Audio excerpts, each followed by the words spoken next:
Pendidikan di bidang pertanian memiliki peran yang semakin penting di tengah krisis regenerasi petani di Indonesia.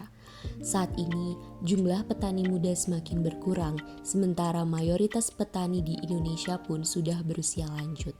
Dengan menurunnya minat generasi muda pada pertanian ini, Indonesia terancam kehilangan sektor yang vital bagi ketahanan pangan dan ekonomi nasional. Pendidikan pertanian menjadi krusial untuk menarik minat generasi muda dan mengubah pandangan bahwa pertanian adalah sektor yang kurang prospektif. Melalui pendidikan, generasi muda dapat dibekali pengetahuan modern tentang teknik budidaya, penggunaan teknologi, serta inovasi dalam rantai pasok hasil pertanian.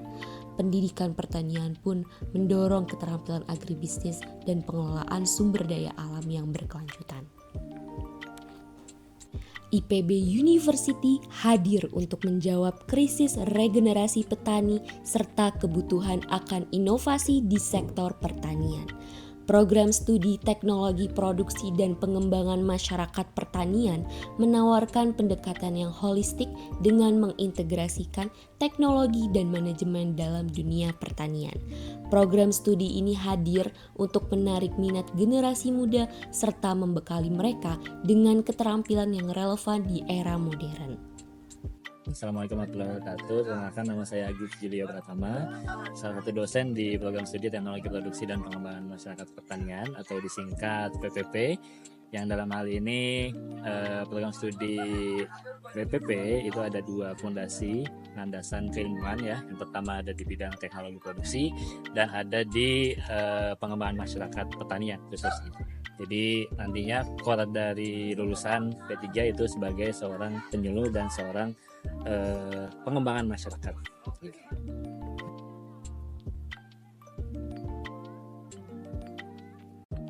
Ya, tujuannya adalah salah satunya adalah mengembangkan potensi daerah ya untuk bisa diimplementasikan di berbagai subsektor pertanian, dan juga harapannya juga tujuannya adalah untuk bisa menjadi perpanjangan tangan dari inovasi-inovasi yang sudah dibuat di akademisi maupun di bidang penelitian lainnya, itu bisa diimplementasikan di masyarakat.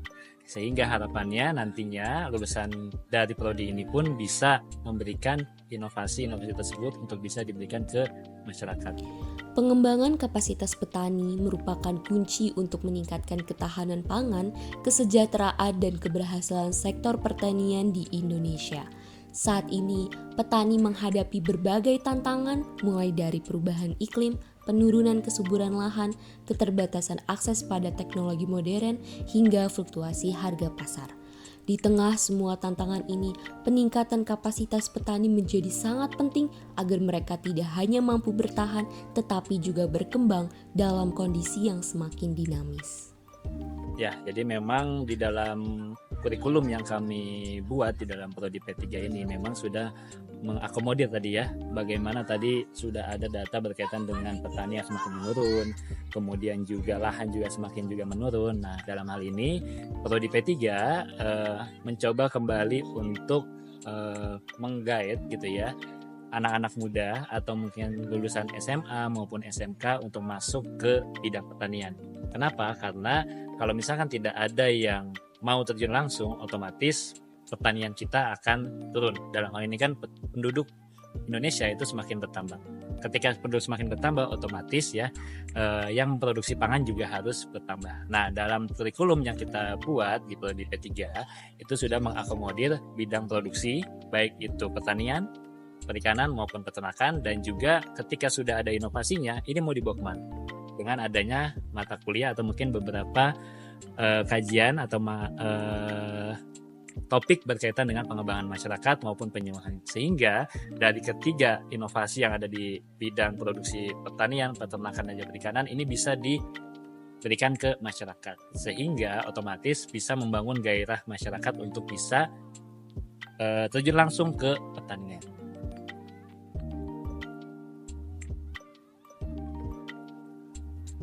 Oke, baik. Jadi berkaitan dengan berkelanjutan, memang salah satu visi ke depan dari prodi ini adalah tentang sustainable, yaitu berkelanjutan. Kenapa? Karena isunya artinya terus diperbincangkan dan menjadi hot issue baik itu di nasional maupun yang internasional. Nah, implementasinya di Prodi P3 itu di mata kuliah pertanian itu sudah menerapkan praktikum secara berkelanjutan, artinya dari segi penggunaan bahan, ya, kemudian juga pemanfaatan lingkungan dalam lahan ya di kebun percobaan itu sudah kita menerapkan sistem secara berkelanjutan. Dan terlebih lagi ada mata kuliah yang khusus menangani berkaitan dengan berkelanjutan ini, yaitu sistem pertanian secara berkelanjutan.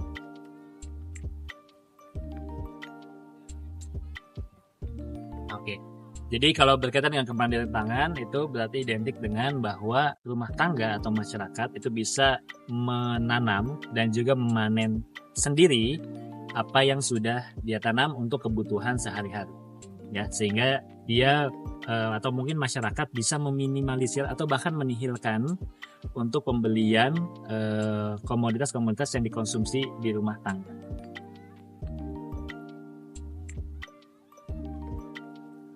Oke, baik. Karena memang salah satu labnya adalah Prodi P3 ini adalah terjun langsung ke masyarakat, jadi memang ada desa yang dalam hal ini memang jadi pusat untuk pengabdian, ya, baik itu mungkin 17 prodi yang ada di SV, salah satunya juga P3 dalam hal ini. Ini ada desa yang jadi percontohan, yaitu Desa Mulia Hadza, yang dalam hal ini selain kita melakukan edukasi atau penyuluhan berkaitan dengan input pertanian, tetapi juga kita memberikan edukasi berkaitan dengan informasi teknologi yang sebenarnya masyarakat sudah miliki, ya, artinya sudah memiliki kemampuan tetapi belum secara epik begitu ya, bisa dimanfaatkan secara kehidupan sehari-hari. Nah, dalam hal ini selain ada tadi berkaitan dengan budidaya, tetapi kami juga memberikan edukasi berkaitan mungkin salah satunya ada pemanfaatan Canva sebagai media promosi bagi masyarakat, terutama masyarakat tadi ya, Desa Mulia Hadza untuk bisa mengembangkan usaha UMKM-nya. Kemudian yang kedua ada juga berkaitan dengan pemanfaatan teknologi informasi internet, ya. Waktu itu pernah kita lakukan juga di desa binaan, yaitu di Desa Cigombong, yaitu berada di agak puncak bukit ya, sehingga akses sinyal pun sedikit terbatas. Nah, dari kegiatan yang sudah dilakukan ini harapannya masyarakat itu bisa meningkatkan scale up-nya ya dari hasil pelatihan yang sudah kita lakukan.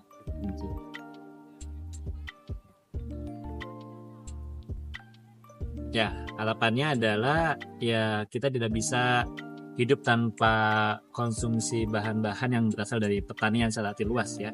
Sehingga harapan terutama saya dan juga umumnya adalah yang ada di Prodi P3 ada generasi-generasi penerus yang meneruskan, baik itu mungkin di sisi petaninya, sisi penelitiannya, dari hulu ke hilir itu ada generasi muda yang meneruskan.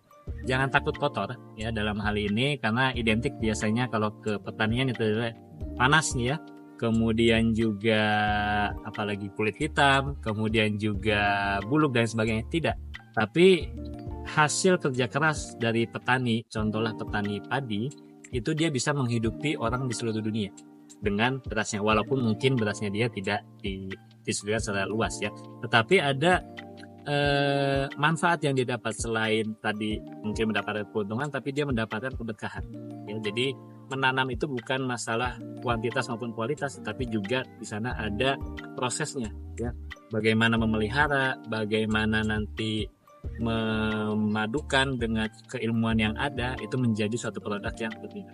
Jadi bernilai itu bukan harganya saja, tetapi juga prosesnya ya. Jadi harapannya tidak mengesampingkan proses dan juga mengedepankan hasil, tapi proses juga harus dilihat.